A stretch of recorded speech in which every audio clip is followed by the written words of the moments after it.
People in Strawberry Mansion have a lot of pride in their neighborhood and a strong desire to make their community a place that's more healthy and where all children can thrive.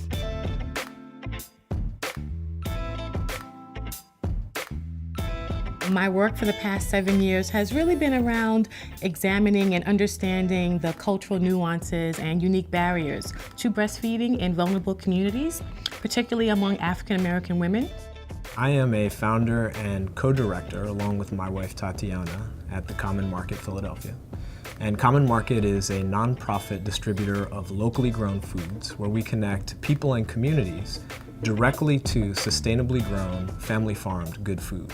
HAILE and I met when we were both food and community fellows, and it was a great opportunity for me to see the connections between the first food and the broader food movement, and that really nutrition begins at birth. We know that breastfeeding matters, particularly in the African American community where the infant mortality rate is 2.4 times that of white babies. And the CDC has specifically said that increased breastfeeding among African American women could help reduce that by as much as 50%. That's significant. Strawberry Mansion has some of the highest incidences of diet-related disease in the city and the nation. Childhood obesity, diabetes, heart disease, asthma. And so our work early on began thinking about how could we create some kind of longer-term, meaningful impact on the culture. Through this fellowship, we began to see each other's work and see places to connect. We both lacked an understanding of how people were making these decisions. There could be a healthy food stand, or in the first food world, there could be a breastfeeding support group. But if people weren't accessing them, it still was for naught. Access wasn't enough.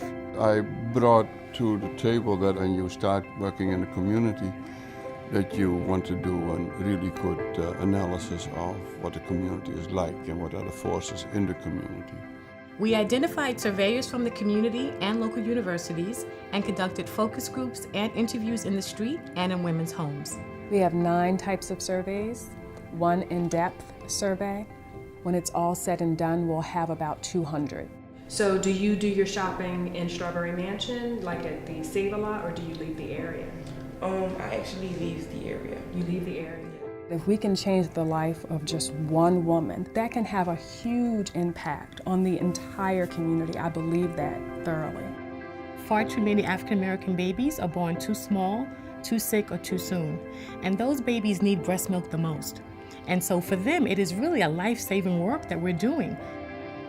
We're combining this idea of first food and good food and creating a project that assesses these influences and what actually spurs decision-making through the life continuum. And that, to me, is extremely innovative. We thought that if we could really figure this out, we could have really global impacts on how communities heal themselves with food and with breastfeeding. It's not just about their first food, but it's about a better life.